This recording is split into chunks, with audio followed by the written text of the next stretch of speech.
They say a picture is worth 1,000 words. But last Tuesday, standing in the pouring rain in my driveway, I learned that to some people, a lifetime of memories is worth nothing more than trash. The rain in Newport is usually cold, but that night it felt like ice against my skin. My hands were shaking, not from the temperature, but from the shock. I was digging through a sanitation bin, my own garbage bin, pulling out black trash bags that smelled of wet cardboard and coffee grounds. I tore one bag open. My heart stopped. There, lying under a pile of orange peels, was a silver frame. Inside was a black and white photo of my late husband, Edward, and me on our wedding day. The glass was cracked. A dark stain had soaked through Edward's smiling face. I tried to wipe it off with my sleeve, but the paper just tore in my hands. I stood there, a 72-year-old woman in a soaked nightgown, clutching a ruined piece of paper to my chest, sobbing into the dark. Up at the house, through the window of the master bedroom, I saw the curtain move. Someone was watching me, and I knew exactly who it was. It wasn't a burglar, it wasn't a stranger. It was the woman my son had married. To understand how I ended up in the trash looking for my past, you have to go back 7 days. That was the day the silence of the hedges was broken. For 5 years, ever since Edward passed, this estate had been my sanctuary. It is a big house, too big for one person, really. But every hallway, every room, every wall was filled with us. I had photos everywhere. Photos of Garrick's first steps, photos of graduations, photos of holidays where the table was full of food and laughter. I didn't live alone. I lived with my memories. Then Garrick called. He had been away in Seattle for business. When he told me he was coming home, I was overjoyed. I made his favorite roast. I polished the silverware. But he didn't tell me he was bringing a surprise. Her name was Sarah. When the car pulled up, she stepped out before the engine even stopped. She was beautiful, I will give her that. She had blonde hair that didn't move in the wind, and a smile that showed all her teeth, but never reached her eyes. "Opaline!" she exclaimed, walking right past me to look at the house. She didn't hug me. She touched the stone pillars of the porch like she was checking for structural damage. "Garrick told me it was big, but this is a museum." She said the word museum, like it was a bad thing, like it was a place for dead things. Garrick looked tired. He kissed my cheek, but his eyes were darting between me and his new wife. "Mom," he said softly, "Sarah and we're married. We want to stay here for a while to help you manage the estate. It's too much work for you alone." I should have been happy. My son was home, but as Sarah walked through the front door, the air in the house seemed to drop 10 degrees. The trouble started small, so small that if you complained about it, you sounded crazy. On the second day, I came downstairs to find my favorite Ming vase moved. It had sat on the center mantelpiece for 40 years. Edward bought it for our 25th anniversary. It was the heart of the room. I found it sitting on the floor, in the corner behind a chair. When I moved it back, Sarah appeared in the doorway. She was holding a cup of herbal tea, watching me. "Oh, Opaline," she said, her voice dripping with fake sweetness. "I moved that. It blocks the flow of energy in the room. It's very dated." "It's not dated," I said, my voice trembling just a little. "It's my history." She laughed. A short, sharp sound. "History is heavy, Opaline. Garrick and I want to help you let go of the weight. We want to modernize." I looked at my son, who was reading the paper on the sofa. "Garrick?" I asked. He didn't look up. "She's just trying to help, Mom. Let her decorate. It's just a vase." Just a vase. That night, I locked my bedroom door. I had never locked a door in my own house in 50 years, but I felt hunted. I lay in bed, staring at the ceiling, listening to the old house settle. The hedges usually groaned in the wind. sounds I knew like the back of my hand. But at 2:00 a.m., I heard a sound I didn't know. It was a slow, rhythmic creaking. Creak, pause, creak. It was coming from the ceiling, from the attic. My heart hammered against my ribs. The attic was just storage. Old trunks, winter coats, holiday decorations. No one went up there. I put on my robe and crept into the hallway. The pull-down ladder to the attic was lowered. A square of yellow light spilled onto the rug. "Hello," I called out. "Garrick?" A shadow moved at the top of the ladder. Then a face peered down. It was Sarah. She was wearing dark clothes. Her perfect hair was messy, and she was covered in gray dust. Her hands were black with grime. "Sarah?" I whispered. "What are you doing up there?" She stared at me for a second, her face completely blank. No smile, no sweetness, just a cold, calculating look. Then the mask slipped back on. She giggled, wiping her dirty hands on her pants. "Oh, Opaline, you scared me. I was just looking for the bathroom. I got turned around. This house is like a maze." She came down the ladder, brushing past me. I stood there, shivering in the hallway. The bathroom was on the first floor. The attic was on the third. She wasn't looking for a bathroom. She was looking for something else. And as I watched her walk back to her room, leaving a trail of dust on my carpet, I realized she wasn't going to stop until she found it. I just didn't know yet that modernizing was code for erasing me completely. And I certainly didn't know that the vase and the attic were just the beginning. The real war was about to start, and the first casualty would be the memories on my walls. The next morning, the house felt different. It was subtle, like the air pressure dropping before a storm. Sarah was in the kitchen, humming to herself, making an elaborate breakfast of avocado toast and green juice. She didn't offer me any. "Garrick and I have a big day," she said, not looking up from her phone. "We're doing some organizing."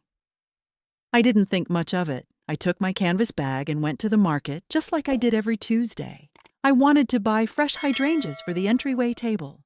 I thought, perhaps if I made the house beautiful in my own way, Sarah would see that it didn't need changing. I was gone for 2 hours, just 2 hours. When I unlocked the front door, the first thing I noticed was the sound, or rather, the lack of it. The heavy oak door usually closed with a warm, solid thud. Today the sound echoed. It bounced off the walls like we were standing in a cave. I dropped my keys in the bowl and looked up. My breath caught in my throat. The hallway, my hallway, was white, blinding, stark, hospital white. For 30 years, this hallway had been the Vance family gallery. It was where I hung the timeline of our lives. There were over 50 frames. Edward holding Garrick as a baby. Garrick's first day of school, missing his 2 front teeth. The photo of us at the Grand Canyon. The portrait of my mother. They were gone. All of them. The walls were naked. The faint outlines where the frames had hung for decades were the only proof they had ever existed. "No," I whispered. I dropped the hydrangeas. The glass vase shattered on the floor, but I didn't care. I ran into the living room. "Garrick! Sarah!" Sarah walked out of the dining room. She was wiping her hands on a rag. She looked at the shattered glass on the floor and sighed, a sound of pure annoyance. "Really, Opaline?" she said. "Now I have to clean that up too?" "Where are they?" I demanded. My voice was shaking so hard, I could barely get the words out. "Where are my photos?"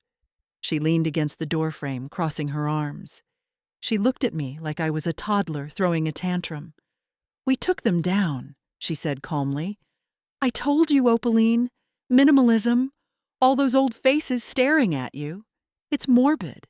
It's clutter. We want to open up the space. Let the light in." "Those aren't clutter," I screamed. I had never screamed at anyone in my life. "That is my family. That is my husband. Where did you put them? Did you put them in the attic?" Sarah checked her fingernails. "No, The attic is full. We didn't have room for dusty old boxes. A cold pit opened in my stomach. Then where are they? She gestured vaguely toward the front window. The sanitation truck comes tomorrow morning. We put them in the bins. It's better this way. A clean slate. The world tilted. I didn't say another word to her. I turned and ran out the front door. I didn't even put on my coat. I ran down the stone steps, my heart pounding like a hammer against my ribs. The large green sanitation bins were lined up at the end of the driveway. I threw the lid open. The smell hit me first, rotting food and damp trash, and there, buried underneath bags of kitchen waste, were my memories. I reached in, not caring about the slime. I pulled out the large frame of Edward and me from our silver anniversary. The glass was smashed. The photo was bent in half. I pulled out another. It was Garrick's graduation photo. Someone, she, had poured coffee grounds all over it. The brown liquid had soaked into his smiling face, staining it permanently. I fell to my knees on the asphalt. I tried to wipe the coffee off with the hem of my skirt, but it just smeared. I was crying so hard I couldn't see. I was gasping for air. Then I heard a car engine. Garrick's sedan pulled into the driveway. Thank God my son was home. He would fix this. He would see what she had done. He would see her cruelty. I stood up, holding the ruined photo of his graduation. I walked toward him as he got out of the car. I must have looked insane, crying, dirty, holding a piece of trash. "Garrick," I sobbed. Look what she did. She threw us away." Garrick stopped. He looked at me. Then he looked up at the porch where Sarah was standing. Sarah looked calm, almost bored. Garrick didn't run to me. He didn't hug me. He walked over slowly, looking embarrassed. "Mom," he said, his voice low. "Get up. The neighbors are watching." "She threw away the photos, Garrick," I pleaded, showing him the stain. "She destroyed them." Garrick sighed. It was a heavy, exhausted sound. He looked at me with pity, but not the kind of pity that comes from love. It was the kind of pity you have for a sick animal. "Mom," he said, "Sarah told me you were having a hard time letting go. But this is a bit much. They're just copies. We can scan them. You don't need the physical clutter." "It's not clutter," I cried. "It's disrespect." He shook his head. "You're hysterical, Mom. Maybe Sarah is right. Maybe living in this big house alone has been bad for your mental health. You're acting irrational." He walked past me. He walked right past his weeping mother and went up the stairs to his wife. Sarah put a hand on his back and whispered something in his ear. They went inside and closed the door. I was left alone in the driveway with the trash. That night, I retrieved what I could.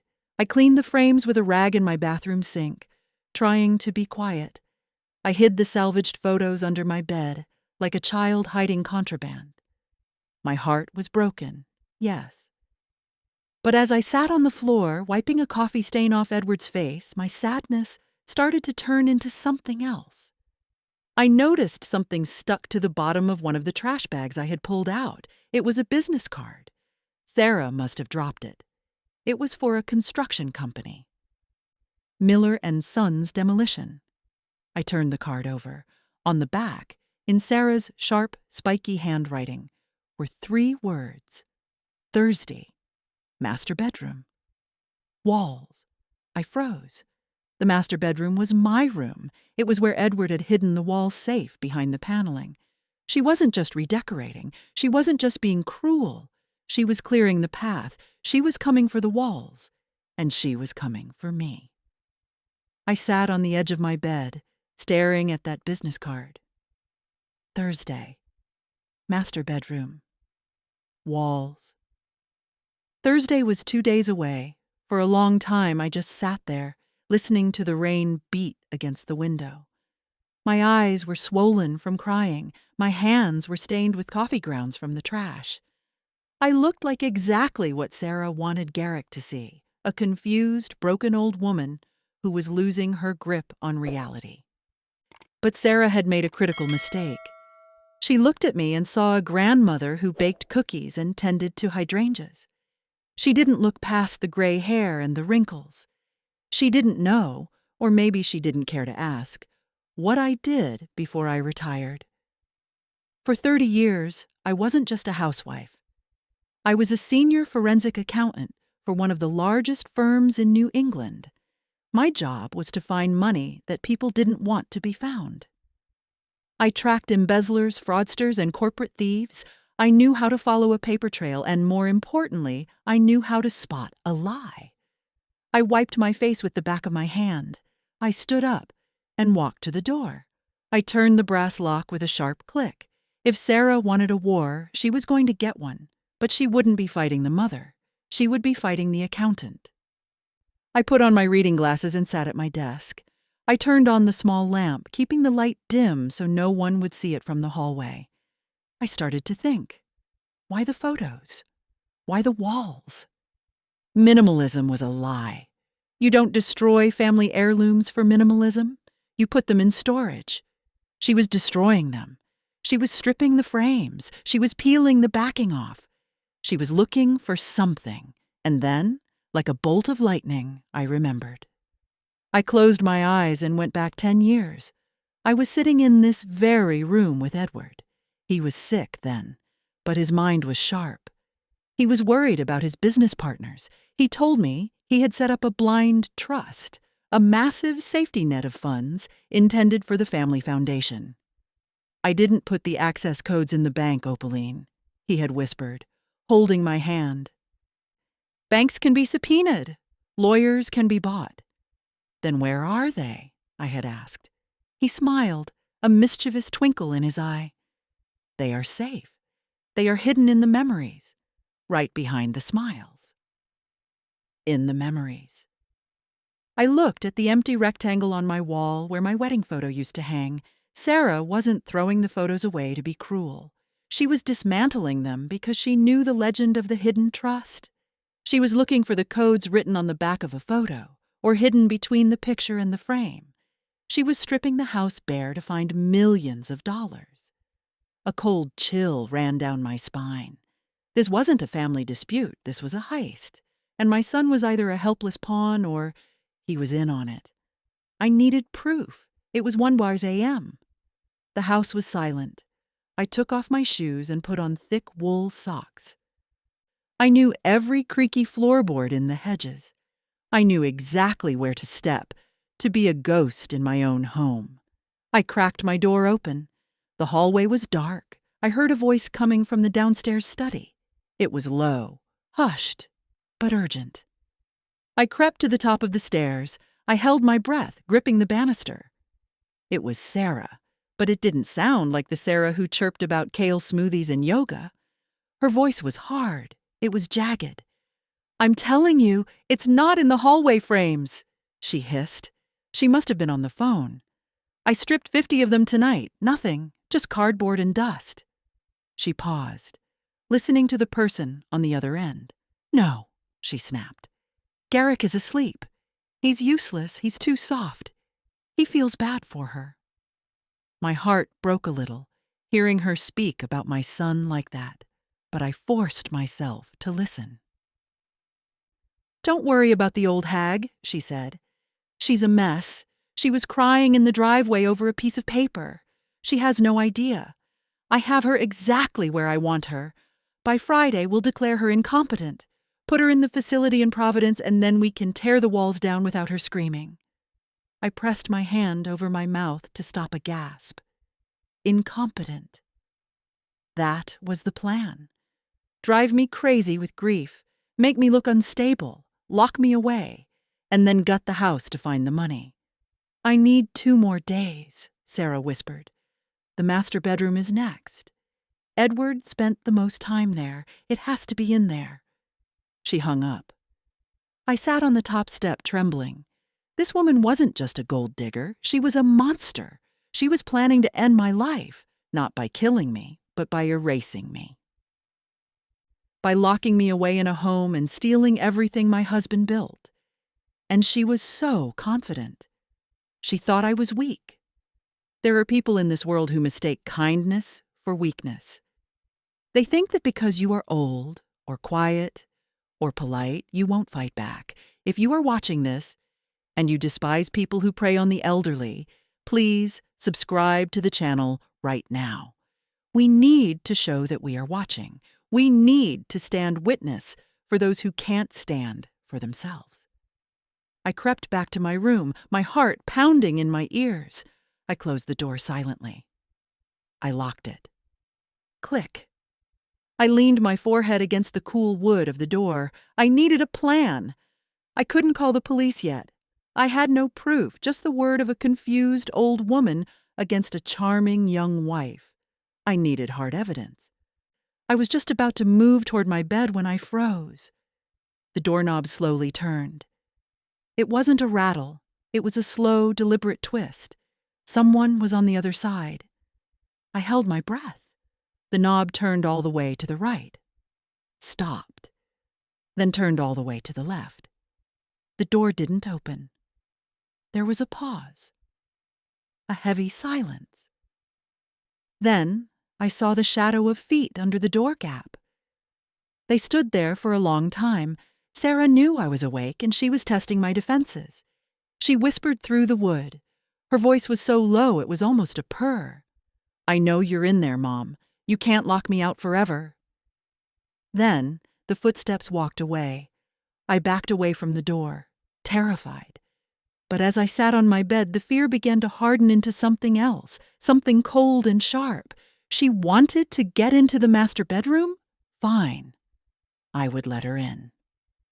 But she wasn't going to find what she was looking for. She was going to find something much, much worse. The best way to catch a wolf is to play the sheep. The next morning, I didn't lock my door. I didn't yell. I didn't ask about the footsteps in the night. Instead, I put on my oldest, most faded housecoat. I left my hair unbrushed. I walked into the kitchen with a slight shuffle, my hands trembling just enough to be noticeable. "Good morning," I mumbled, staring at the toaster like I couldn't remember how it worked. Sarah was at the island, drinking her green juice. She watched me with the eyes of a hawk. "Good morning, Opaline," she said, testing me. "Did you sleep well?" I think so," I stammered. "I had a bad dream. I dreamt the walls were moving." Sarah smiled. It was a cruel, satisfied smile. She looked at Garrick, who was drinking his coffee. "See, babe, I told you. She's confused. The stress of the house is getting to her." Garrick looked at me with sad eyes. "Mom, maybe you should sit down. You look pale." I need to find my glasses," I said, patting my pockets, even though I knew perfectly well they were on my nightstand. "I'm going to check the guest room." "Go ahead, Mom," Garrick said. I shuffled out of the kitchen, but as soon as I turned the corner and was out of their sight, the shuffle vanished. I straightened my back. I moved silent and fast. I didn't go to my room. I went to the guest suite, the room they were staying in. I had 10 minutes, maybe less. The room was a mess. Sarah's clothes were everywhere, expensive silks and designer labels thrown over my antique chairs. But I wasn't looking at the clothes. I was looking for digital footprints. In forensic accounting, we call it the paper trail. But these days, the trail is made of pixels. I saw an iPad sitting on the unmade bed. The screen was dark. I pressed the home button. It asked for a passcode. My heart sank. Of course. But then I paused. I looked at the bedside table. There was a sticky note attached to a phone charger. It had a Wi-Fi password written on it, and below that, 4 digits. 1980. My son's birth year. Sarah didn't care enough to remember a complex code. She used the one number Garrick would never forget. I typed it in. 1980. The screen unlocked. My hands were shaking, but I forced them to be steady. I opened the browser, I went to the search history. I scrolled down, and my blood turned to ice. Rhode Island Power of Attorney Forms PDF. How to declare a parent mentally incompetent without a doctor. Assisted living facilities. Providence, no visitation policy. Derrick family, blind trust, asset value. Can you dissolve a charitable trust if you are the trustee? She wasn't just looking for the codes. She was researching how to legally bury me.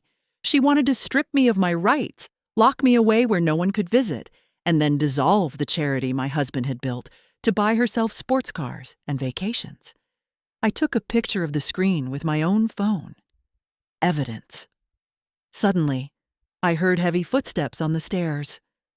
"I forgot my wallet!" Garrick's voice boomed from the hallway. "Hurry up, babe!" Sarah called out. "We're late for the contractor."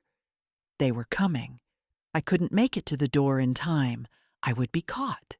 I dove into the walk-in closet. It was tight, filled with Sarah's overpowering perfume and the smell of Garrick's leather shoes. I pulled the louvered door shut just as Garrick walked into the bedroom. I held my breath. I pressed my hand over my heart to muffle the sound of it beating. Garrick walked around the room. I watched him through the slats of the closet door. He picked up his wallet from the dresser. Then Sarah walked in. "Did you get it?" she asked. "Yeah," Garrick said. He sounded exhausted. "Sarah, are we doing the right thing? She seemed really out of it this morning. Maybe we should get a doctor instead of, you know." "Instead of what?" Sarah's voice was sharp. She walked over to him and ran her hands down his chest. "Garrick, look at this place. It's falling apart. The money is sitting in the walls, rotting. Your father hid millions that should be yours." "It's for the foundation," Garrick muttered. "It's for us," she corrected him. "Think about Cabo. Think about the boat. Once we find those codes, we are free. And your mom? She'll be happier in a home. Someone else can cook for her. She won't have to worry about the moving walls." She laughed. She actually laughed at my fear. I waited for Garrick to defend me. I waited for my son, the boy I raised, the boy I drove to soccer practice, the man I comforted when his father died, to say, "Don't talk about my mother like that." Garrick looked at her. He looked at the iPad on the bed. Then he looked at the floor. "Okay," he whispered. "Just let's find it fast. I can't stand seeing her like this." "We will," Sarah said, kissing him. "By Friday, she'll be gone." They walked out. I stayed in the closet for 5 minutes after they left. I didn't cry. I think I had run out of tears. When I stepped out of that closet, the mother in me had died. The woman who walked out was the auditor. And the audit was finished. They were guilty. Both of them. I needed to get out. I needed to get to Thaddeus Pike, my lawyer. I needed to file an emergency injunction before they could file for guardianship. I slipped out of the room and went downstairs. I grabbed my purse. I went to the bowl by the front door where I always kept my car keys. The bowl was empty. I patted the table. I checked the floor. "Looking for these?" I spun around. Sarah was leaning against the archway of the living room. She was dangling my car keys on one finger. "I noticed you were having trouble seeing this morning, Opaline," she said, her voice dripping with fake concern. "Garrick and I agreed. It's not safe for you to drive anymore. Not with your condition." She dropped the keys into her own pocket. "The doors are locked from the outside," she added. "For your safety. You just sit tight. The contractors are coming tomorrow to open up the walls. You won't want to miss that." She turned and walked away. I rushed to the door and tried the handle. It wouldn't budge. I ran to the landline phone in the kitchen. I picked it up. Silence. No dial tone. She hadn't just taken my keys. She had cut the line. I was trapped in my own home with 2 people who were planning to erase my existence, and the clock was ticking down to Friday. A prison doesn't need iron bars to be effective. Sometimes all it needs is a locked door, a dead phone line, and silence. I spent the next 2 hours pacing the perimeter of the ground floor. I checked every exit. The back door, locked. The patio sliding glass, jammed with a security bar. Even the windows in the sunroom were painted shut from the last renovation years ago. I pulled my cell phone out of my pocket. No service. I checked the Wi-Fi. Password incorrect. Sarah had been thorough. She hadn't just cut the cords. She had built a digital cage around me. I was a ghost in the machine. No email, no texts. No way to call Thaddeus Pike, my lawyer, to tell him that my daughter-in-law was a fraud and my son was her accomplice. I sat in the kitchen, staring at the granite countertop. The silence was deafening. Upstairs, I could hear them laughing. It was a sick sound. They were probably toasting to their future, a future built on my ruin. But despair is a luxury I couldn't afford. In my line of work, when you hit a dead end, you don't stop. You look for a crack in the wall. And then I saw him. Through the kitchen window, out in the expansive back garden, a figure in green coveralls was kneeling by the rose bushes. Mr. Henderson. He had been our gardener for 20 years. He was 70 years old, deaf in one ear, and stubborn as a mule. But he was loyal. He had planted those roses with Edward. He was my crack in the wall. But how to reach him? If I banged on the window, Sarah would hear. If I tried to open the door, the alarm would chirp. I needed a reason to go outside, a reason that fit the narrative Sarah had built, the narrative of the sweet, confused, harmless grandmother. I opened the fridge. I took out a pitcher of lemonade. I grabbed 2 glasses. I took a deep breath. I walked to the back door and unlocked it. The security chime beeped. Beep, beep. Immediately, footsteps thundered above me. "Opaline?" Sarah's voice rang out from the stairwell. "Where are you going?" I froze, my hand on the handle. I put on my mask, the shaky smile, the hunched shoulders. Just taking some lemonade to Mr. Henderson," I called out, making my voice quaver. "It's hot out there. He looks thirsty." Sarah appeared at the bottom of the stairs. She scanned me. She looked at the pitcher. She looked at the glasses. She was looking for a phone. She was looking for keys. But all she saw was a grandmother doing a grandmotherly thing. Her eyes narrowed. She didn't trust me, but she couldn't find a flaw in the logic. "Fine," she said, crossing her arms. 5 minutes. I'll be watching from the window."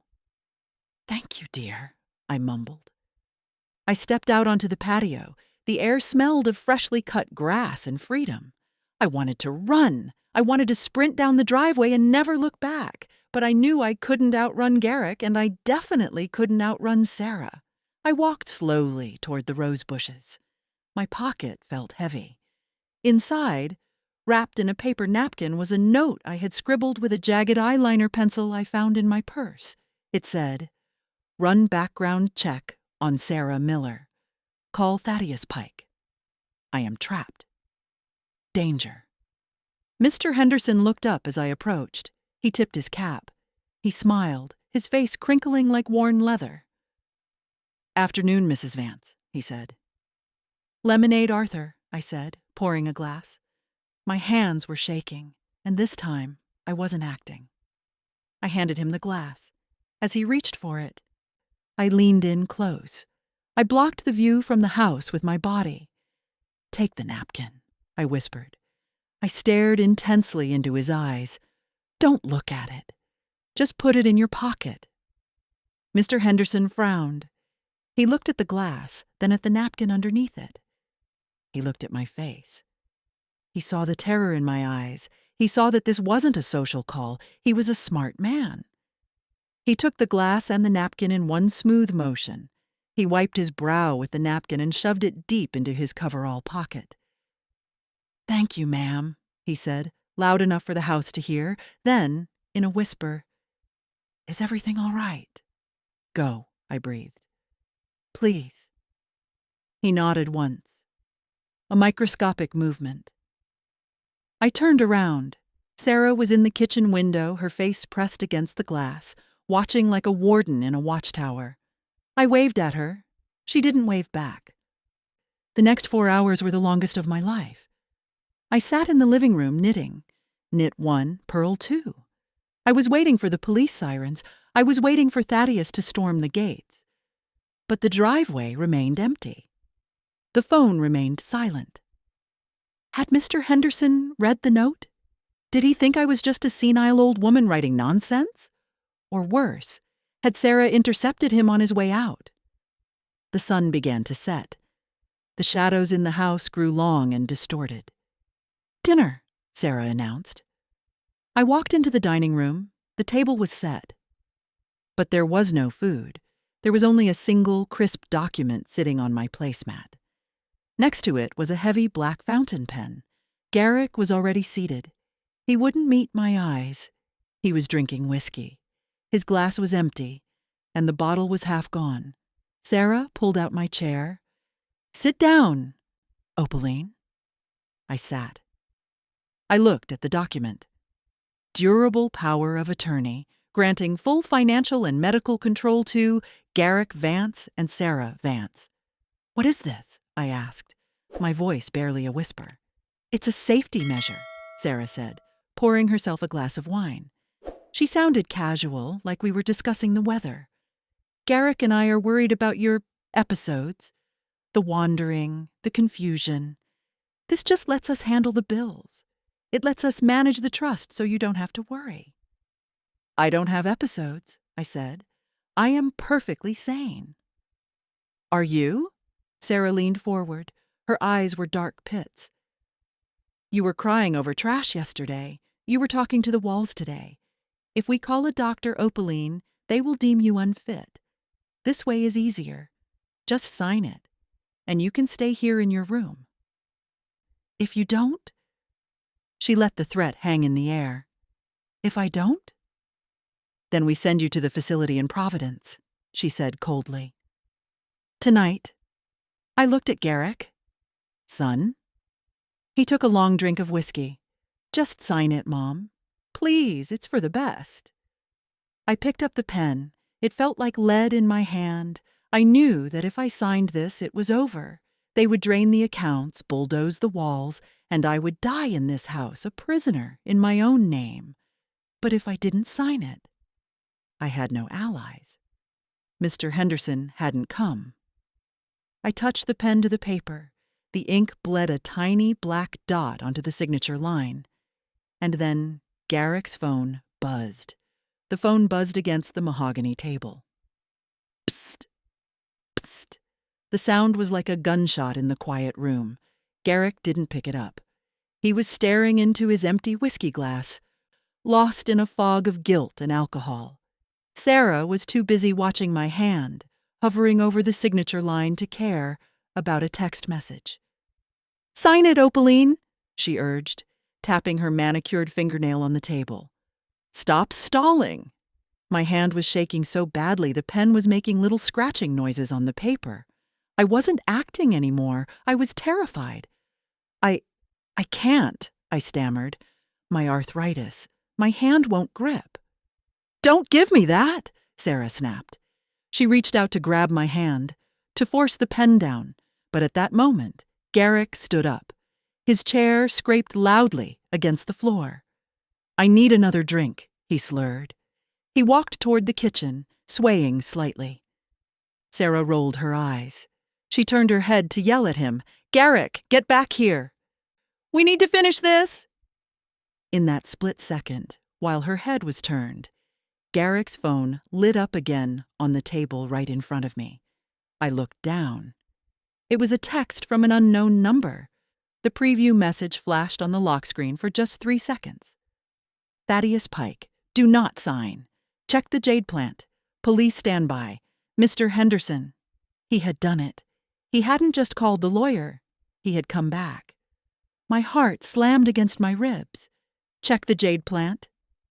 That was the large pot on the front porch, right next to the door.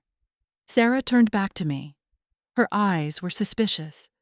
"What are you looking at?" I dropped the pen. It clattered onto the floor and rolled under the table. I feel sick," I gasped, clutching my chest. "I can't breathe. The air in here, it's too stifling." I started to heave, making a retching sound. It wasn't entirely fake. The fear was making me nauseous. Sarah recoiled, wrinkling her nose. She didn't want a mess on her Persian rug. "Ugh, fine," she shouted. "Go outside, get some air. You have 2 minutes, Opaline. If you're not back in this chair in 2 minutes, I'm calling the facility." I didn't wait. I stumbled toward the front door, unlocked it, and pushed it open. The cool night air hit my face. I wanted to collapse, but I couldn't. I had 2 minutes. I shuffled toward the large jade plant in the ceramic pot. I looked back through the window. Sarah was arguing with Garrick in the kitchen. I plunged my hand into the cold, wet soil. I dug deep, ruining my manicure, scratching my skin against the roots. My fingers brushed against something hard and plastic. I pulled it out. It was a cheap, prepaid burner phone, wrapped in a Ziploc bag. I tore the bag open with my teeth. The phone was already on. There was one message open on the screen. It was a file sent by Thaddeus. I tapped it. An image loaded. It was a mugshot. The woman in the photo had dark hair, not blonde. She looked younger, rougher. But the eyes were the same. Cold. Dead. I scrolled down to the text. Subject: Sarah Miller, alias. Real identity: Verity Krell wanted for elder fraud, identity theft, grand larceny. Status: dangerous. I read the summary. Verity Krell targets wealthy families with estranged sons. She marries quickly, isolates the matriarch, declares them incompetent, drains the accounts, and vanishes. Known as the Widow Maker. And then, the final line that made my blood run cold. Note: the real Sarah Miller died in a car accident in 2015. Krell stole her identity from a hospital database. I looked at the phone in my dirty hand. This wasn't my daughter-in-law. She wasn't family. She was a professional predator. She had never loved Garrick. She had selected him like a lion selects a limping gazelle. And my son, my foolish, weak son, he didn't know, or maybe he suspected, and was too afraid to ask. Sudden rage flooded through me. It burned hotter than the fear.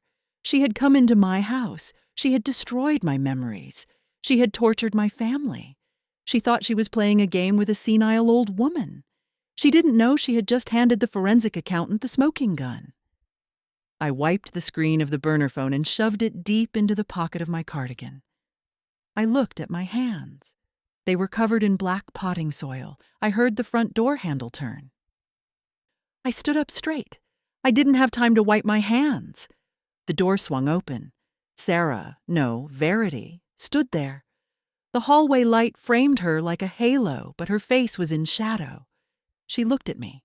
She looked at the jade plant. Then she looked at my hands, dripping with dark mud. "What are you doing, Opaline?" she asked. Her voice was quiet. Dangerous. She stepped onto the porch. She closed the distance between us. "Why are you digging in the dirt?" My mind raced. If she searched me, she would find the phone. If she found the phone, she would know the jig was up. And a woman like Verity Krell wouldn't hesitate to hurt me to get away. I had to lie. And it had to be the best lie of my life. I looked her dead in the eye. I didn't tremble. I let a strange, confused smile spread across my face. "I was looking for the key," I whispered. Verity froze. "What key?" "The key," I said, leaning in closer, acting like I was sharing a secret. "Edward told me. If I ever needed the money. The key was in the earth. I thought maybe he buried it." Greed is a powerful blinder. I saw the spark in her eyes. For a second, she forgot about the power of attorney. She forgot about the facility. "The money," she breathed. You know where the trust money is? Not the earth, I muttered, shaking my head and looking at the house. No, no. He said it was in the memories. It's in the picture. Verity grabbed my wrist. Her grip was like iron. Which picture, Opaline? She hissed. Tell me which picture and I won't send you away. I took a deep breath. The trap was set. Now, I just had to lead her into it. The debate championship, I lied. Garrick's debate photo. The one with the blue ribbon. It's the most valuable thing I own. Verity smiled. It was the smile of a wolf that just cornered the rabbit. Come inside, Mom, she said, her voice dripping with fake sweetness again. Let's get you cleaned up. We have a photo to find. I walked back into the house. I was walking back into the cage, yes, but this time I had the key to lock her in with me. Greed is a powerful drug. It blinds you. It makes you sloppy. And right now, Verity Krell was overdosing on it. As we walked back into the hallway, the dynamic had shifted completely. 5 minutes ago, I was a prisoner being forced to sign my life away. Now, I was the guide leading them to the treasure. Verity was practically vibrating with excitement. She didn't care about my muddy hands anymore. She didn't care about the power of attorney. She only cared about the debate championship photo. Where is it, Opaline? She demanded, her voice tight. You said you hid it. Where? I moved slowly, heading toward the downstairs bathroom. I needed time. I needed 5 minutes alone to coordinate with the police outside. It's in the credenza, I lied, pointing to the heavy wooden cabinet in the foyer. In the bottom drawer, wrapped in a towel. I hid it before you cleared the walls. Verity spun around and marched toward the foyer. Garrick stumbled after her, looking confused. I need to wash my hands, I announced softly. I can't touch the photo like this. Verity didn't even look back. Go, just hurry up. I stepped into the powder room and locked the door. Immediately, my frail old lady posture vanished. I turned on the tap full blast to cover any sound. I pulled the burner phone from my pocket. My muddy thumb smeared the screen, but I didn't care. I typed a message to Thaddeus. She took the bait. She is in the foyer. I am going to leave the house now. 3 dots appeared. Then a reply. We are ready. The camera in the chandelier is live. We need her to break it. We need to prove destruction of property and intent. I looked at myself in the mirror. My hair was wild, my eyes were red, and there was dirt on my cheek. I looked like a victim. But beneath the cardigan, my heart was beating with the steady rhythm of a predator stalking its prey. I washed the dirt off my hands. I took a deep breath. I wasn't just saving my money. I was saving my dignity. I unlocked the bathroom door and stepped out. Verity was on her knees in the foyer. She had pulled everything out of the credenza, tablecloths, candles, old mail. And there, in her hands, was the frame. I had placed it there 3 days ago, right before the renovations started. It was a simple black frame I had bought at a dollar store. Inside was a scanned copy of Garrick's debate photo. It looked real enough, but behind the photo, there was nothing but cardboard and air. Verity was holding it like it was the Holy Grail. Is this it? She asked, looking up at me. Her eyes were wide, manic. Is the code behind this? I stood at the end of the hallway. I made sure to stay out of the frame of the chandelier above her head. I needed the camera to have a clear shot of her. Yes, I whispered. Edward said the numbers are between the backing and the glass. Please, be careful with it. It's my son's memory. Screw the memory, Verity muttered. She stood up. She looked around for a tool. She grabbed a heavy silver letter opener from the side table. This was it. The moment of truth. I can't watch, I said, my voice trembling.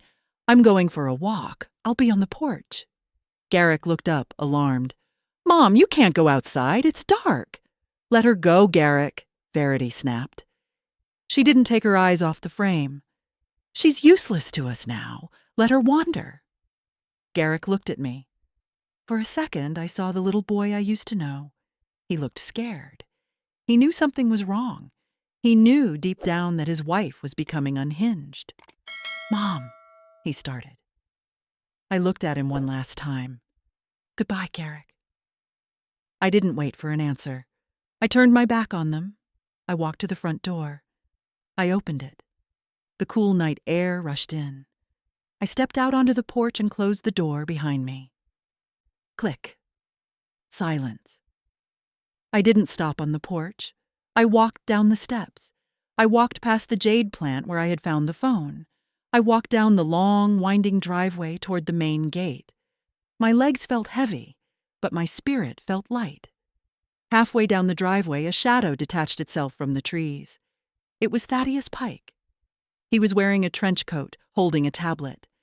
Behind him, parked silently with their lights off, were 2 police cruisers and a sleek black van. Thaddeus didn't smile. He just nodded. He held out the tablet to me. You're just in time, Opaline, he said softly. The show is about to start. I looked at the screen. It was a live feed from inside my foyer. The image was crisp and clear, filmed from the hidden lens in the crystal chandelier. On the screen, Verity was holding the letter opener like a dagger. Garrick was standing behind her, wringing his hands. Open it, Sarah, Garrick said on the feed. Just open it gently. Shut up, Verity screamed. The audio was crystal clear. I'm not being gentle. We're rich, you idiot. We're finally free of this dusty old house and your pathetic mother. I watched on the tablet as she raised the letter opener. Thaddeus tapped his earpiece. All units hold. Wait for the destruction. We need the act. My heart hammered in my throat. I watched the screen. Verity brought the metal spike down. Crack. She stabbed the photo. She stabbed my son's face. She stabbed the memory I had told her was the most precious thing I owned. She ripped the backing off, tearing the cardboard to shreds, throwing pieces of the frame onto the floor. She was like an animal. Where is it? She screamed, digging through the scraps. Where are the numbers? Thaddeus looked at me. That's destruction of property. That's attempted grand larceny. And he pointed to the screen where Verity was now kicking the furniture. That is a confession. He turned to the police officers. Go, he said. Take them down. The headlights of the cruisers flared to life, blindingly bright in the darkness. The sirens chirped, a short, sharp sound that signaled the end of the game. I stood in the driveway watching the red and blue lights wash over the front of my house. Verity had wanted to tear down my walls. She had wanted to expose my secrets. Well, she succeeded. She exposed the secret. But the secret wasn't a bank account. The secret was that you never, ever mess with a mother who has nothing left to lose. The blue and red lights washed over the front lawn, painting the ancient oak trees in spasms of color. But inside the house, the storm was just beginning. I stood by the police van, shivering in the cold night air, my eyes glued to the tablet in Thaddeus's hands. The audio from the hidden microphone was crisp, feeding directly into my earpiece. It sounded like I was standing right next to them. On the screen, Verity, the woman my son thought was his wife, had completely unraveled. She wasn't looking for the trust codes anymore. She was hunting. She had ripped the back off the frame. She had shaken it.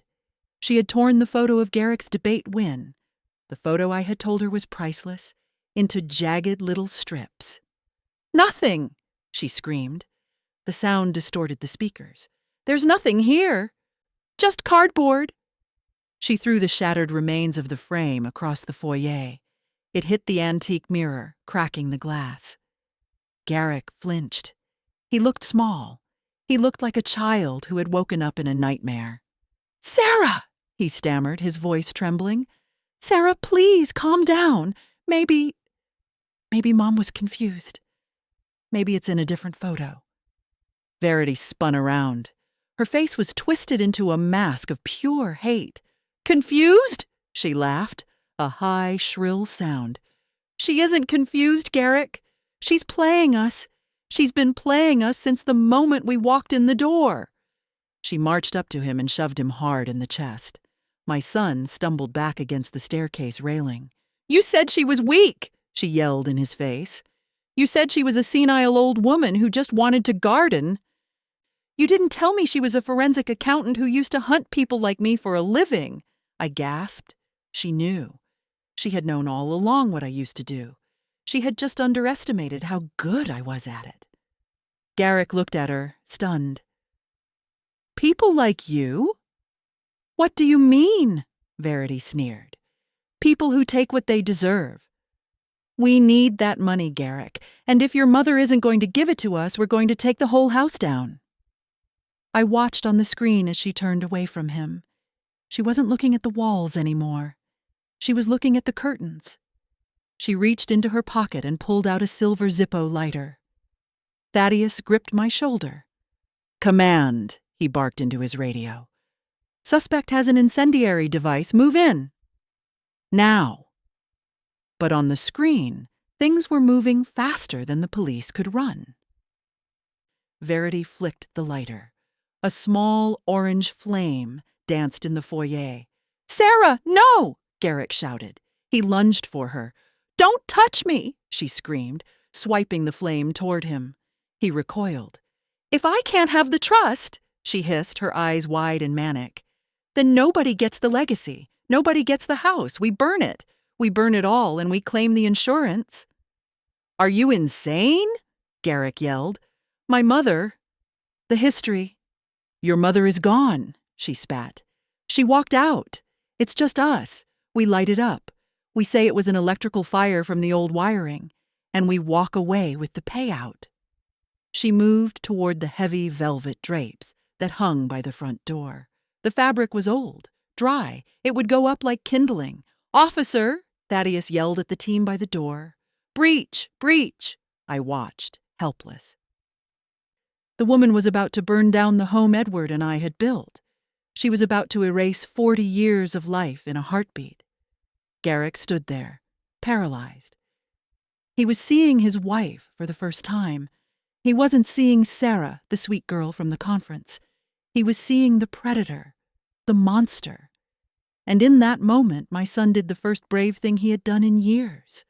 As Verity reached the lighter toward the hem of the curtain, Garrick didn't run away. He didn't cower. He tackled her. "No!" he roared, slamming into her waist. They both went down hard onto the hardwood floor. The lighter flew out of her hand, skittering across the parquet, the flame still lit. It spun, dancing dangerously close to a pile of old newspapers she had pulled out of the credenza. "Get off me!" Verity shrieked, clawing at his face. "You pathetic loser! Get off me!" She struck him. Once. Twice. Garrick tried to hold her wrists, but she was fueled by a rage he couldn't match. She kicked him off, scrambling on her hands and knees toward the lighter, toward the papers. She reached for it. Her fingers were inches away from the flame. I closed my eyes. I couldn't watch. I waited for the explosion. I waited for the heat. Boom! The sound wasn't the fire. It was the front door exploding inward. "Police! Get down! Get on the ground!" I opened my eyes. The foyer was filled with uniformed officers. They swarmed over Verity just as her hand closed around the lighter. One officer kicked it away. Another pinned her to the floor. "Let me go!" she screamed, thrashing like a wild animal. "I didn't do anything. It was him. He attacked me." Garrick was sitting on the floor, bleeding from a scratch on his cheek, gasping for air. He looked up, dazed, as the police handcuffed his wife. Thaddeus lowered the tablet. He looked at me. "The house is safe, Opaline," he said softly. "It's over." I let out a breath I felt like I had been holding for a week. "No," I said, straightening my cardigan. I looked at the front door, where the police were dragging Verity out. "It's not over yet. I have one more thing to say to her." I started walking up the driveway. The lights were blinding, the noise was deafening, but my mind was clear. I was going to look the devil in the eye and tell her that she picked the wrong family. I walked through the open front door of the Hedges like a queen returning to a castle that had been under siege. The foyer was a war zone. My antique mirror was shattered, shards of glass glistening on the floor like diamonds. The velvet curtains were torn, the beautiful parquet floor was scuffed. But I didn't care about the furniture. I cared about the woman currently pinned to the floor by 2 large police officers. Verity, or Sarah, as my son still foolishly called her, was putting on the performance of a lifetime. As soon as she saw the uniforms, the demonic rage vanished. She instantly dissolved into tears. It was terrifying how fast she could switch. "Officer, please," she sobbed, her face pressed against the rug. "You have to help me. He attacked me. My husband went crazy. And his mother, she's sick. She hired these men to break in." She twisted her neck to look at the sergeant. Her eyes were wide, innocent, pleading. "I'm just a terrified wife," she cried. "Look at my wrists. They're hurting me." For a second, the room went quiet. Garrick was sitting against the wall, holding his bleeding cheek. He looked at her, confused. The transformation was so convincing that even he looked like he was doubting his own memory of the last 5 minutes. Then my cane tapped against the hardwood floor. Tap, tap, tap. Everyone looked up. I stood in the doorway, flanked by Thaddeus Pike. I wasn't hunched over. My hands weren't shaking. I looked down at the woman on my floor with the cold, clinical detachment of an auditor reviewing a fraudulent tax return. "You can save your tears, dear," I said, my voice cutting through her sobs like a scalpel. "The audience has left the building."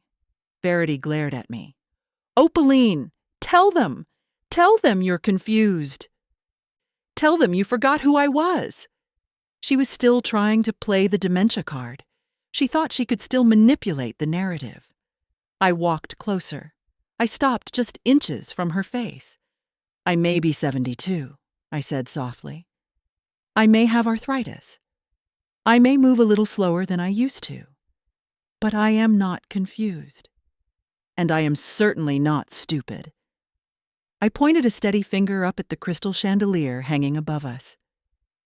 "Do you see that, Sarah? The little black dot in the center crystal?" She froze. She looked up. "That is a high-definition camera with a direct feed to the police van outside," I said. "We saw you smash the frame. We heard you admit to hunting for the trust money. And we watched you try to set fire to my home." Verity's face went pale. The innocent wife mask cracked. You recorded me?" she whispered. "I'm a forensic accountant," I replied. "I spent 30 years catching liars who were smarter than you. Did you really think I wouldn't notice you researching how to commit me to an asylum on my own Wi-Fi network?" Garrick made a choking sound. "Mom? Asylum?" I didn't look at my son. Not yet. The police sergeant hauled Verity to her feet. She struggled, the handcuffs clicking tight. "Sarah Miller," the officer began. "Wait," another officer interrupted. He stepped forward, holding a small digital scanner. He had just run her thumbprint. He looked at the tablet, then at the woman. He shook his head with a grim smile. "We have a problem, Sergeant," the officer said.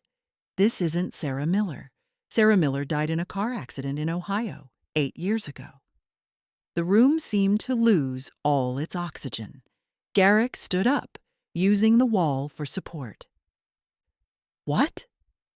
The officer turned the screen around so we could all see the mugshot. "This is Verity Krell," the officer announced.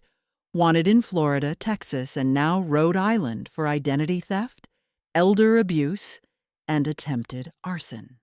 Garrick stared at the stranger in the handcuffs, the woman he had married, the woman he had brought into my home. "Verity?" he whispered. "Who is Verity?" The woman stopped crying. She stopped struggling. She realized the game was truly over, and when a narcissist realizes they have lost, they don't apologize. They attack. She turned to Garrick, her lip curling in disgust. "Oh, grow up, Garrick!" she spat.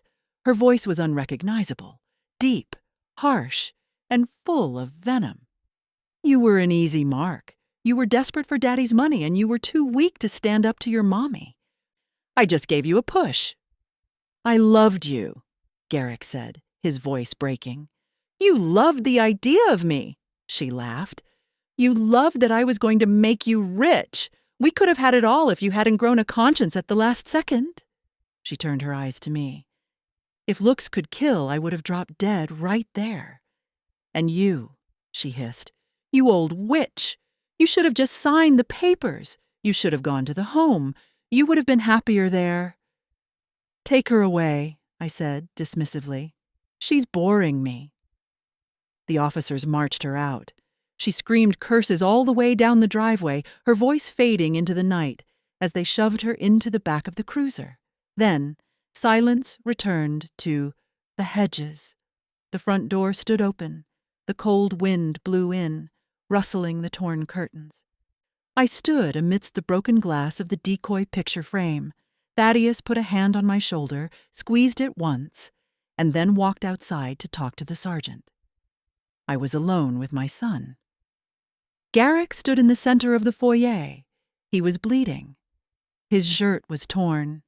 He looked like a man who had just woken up from a coma to find the world had ended. He looked at the empty space where Verity had stood. Then he looked at me. He took a step forward. "Mom." I held up my hand. "Stop." He froze.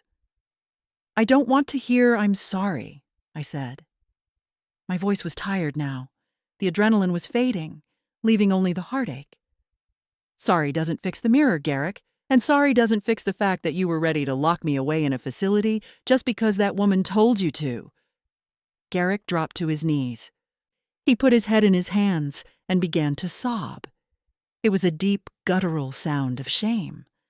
I looked down at him. Part of me wanted to comfort him. I wanted to stroke his hair and tell him it was going to be okay. That's what a mother does. But I wasn't just a mother tonight. I was a survivor, and he had been the one holding the match. I walked over to the side table. I picked up the landline phone, which Thaddeus had reconnected earlier. I held the receiver out to my son. "The police are still in the driveway, Garrick," I said softly. He looked up, his eyes red and swollen. "What?" "You have a choice," I said. "Verity is going to prison, that is a fact. But your fate is still undecided." I pulled a small digital recorder from my pocket. I clicked play. Garrick's voice filled the room, tinny and small. "Just find the trust codes. Get the money and we split it 50-50. Then we put her in the home." Garrick turned white. "I recorded that 3 days ago," I said. "That is conspiracy to commit fraud. That makes you an accomplice." I placed the phone in his trembling hand. "You can walk out there and turn yourself in to the sergeant. Tell him everything. Tell him you were manipulated, but you were part of it," I said. "Or I can give this tape to the district attorney tomorrow morning, and they will come for you with a warrant." I stepped back. Be the man your father thought you were, Garrick, for once in your life. Own it. I turned and walked toward the stairs. I didn't look back. I listened. For a long moment, there was only silence. Then I heard the sound of fingers dialing, and then my son's voice, broken but clear. "Officer, I need to make a statement." I stopped on the landing. A single tear rolled down my cheek. I wiped it away. It was done. The audit was closed. The accounts were balanced. But the house felt very, very empty. Peace is expensive. Sometimes you have to pay for it with everything you have. I didn't sleep that night. I sat in my armchair by the window, watching the red tail lights of the police cruisers fade into the darkness. They took Verity away in the back of a caged van. They took my son in the passenger seat of a squad car. When the last siren faded, the silence that fell over the hedges was heavy. It wasn't the peaceful silence of a library. It was the hollow silence of a battlefield after the fighting stops. I walked through the foyer. I picked up the pieces of the shattered picture frame. I picked up the torn scraps of Garrick's debate photo. I placed them in a small wooden box. Even broken memories deserve respect. The next few months were a blur of courtrooms, depositions, and lawyers. Verity, or Verity Krell as the judge called her, tried to fight. She lied, she screamed, she blamed everyone but herself. But the camera in the chandelier didn't lie. The thumbprint didn't lie. She was sentenced to 15 years for fraud, identity theft, and attempted arson. She was dragged out of the courtroom cursing my name. Garrick was different. Because he turned himself in, and because his testimony was crucial in convicting Verity, the judge showed mercy. He was given 18 months in a minimum security facility for conspiracy. It was a punishment, yes, but it was also a rescue. I visited him last week. We sat on opposite sides of a glass partition. He looked different. The expensive suits were gone, replaced by a gray uniform. He looked thinner. But for the first time in years, his eyes were clear. The fog of alcohol and greed was gone. "I'm sorry, Mom," he said. He didn't ask for money. He didn't ask for a lawyer. He just asked for forgiveness. "I know," I said. I placed my hand against the glass. "I know you are." "She told me we deserved the money," he whispered. "She told me Dad hid it from us because he didn't trust me." I smiled a sad, tired smile. "Your father didn't hide the money because he didn't trust you, Garrick. He hid it to protect you from people like her." I reached into my purse and pulled out a piece of paper.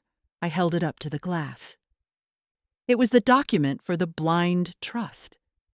"Do you know what Verity would have found if she had actually cracked the code?" I asked.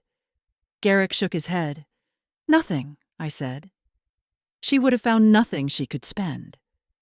Garrick looked confused. "But the millions." "The trust was a charitable foundation, Garrick," I explained. "It was legally locked. The money could only be used to build schools and libraries. It couldn't be withdrawn for sports cars or vacations. If Verity had accessed it, she wouldn't have gotten a payday. She would have triggered an automatic IRS audit." Garrick started to laugh. It was a dry, incredulous laugh. "So she burned down her life for money she couldn't even touch." "Greed makes you blind, son," I said. "That's why they call it a blind trust." I left him there to serve his time. He needs to rebuild his own character, just like I needed to rebuild my walls. And I have been busy. If you come to the hedges today, you won't see the scars of that night. The parquet floor has been sanded and polished. The velvet curtains have been replaced with light, airy linen, and the hallway is full again. I spent weeks reprinting the photos. I scanned the negatives I had kept in the safety deposit box at the bank, the real safety measure. I framed them in sturdy oak. Edward is back on the wall. Garrick's baby photos are back, but there is a new photo, too. It hangs right by the front door, where everyone can see it. It is a picture of me standing on the steps of the courthouse shaking hands with Thaddeus Pike. I look old, yes, but I look strong. Beneath it, there is a small plaque that says, "The Opaline Derrick Foundation for Elder Justice." I decided not to just sit in this big house and gather dust. I used the trust money, the money Verity wanted so badly, to start a legal defense fund for seniors who are being exploited by their families. We hire lawyers. We install cameras. We protect the grandmothers who are too polite to fight back. Verity tried to erase me. She tried to tell me that I was useless, that my memories were trash, and that I belonged in a home where no one would hear me scream. She was wrong. My memories are my armor, my history is my weapon, and this house is not my prison. It is my fortress. So, to anyone watching this who thinks they can take advantage of the elderly because we are slow or confused, take a good look at me. We may have gray hair. We may have trembling hands. But we have seen things you can't imagine. We have survived storms you would drown in. And if you come for us, you better make sure you don't miss. Opaline proved that you should never underestimate a mother protecting her home. But do you think she did the right thing by letting her son go to jail? Or should she have saved him?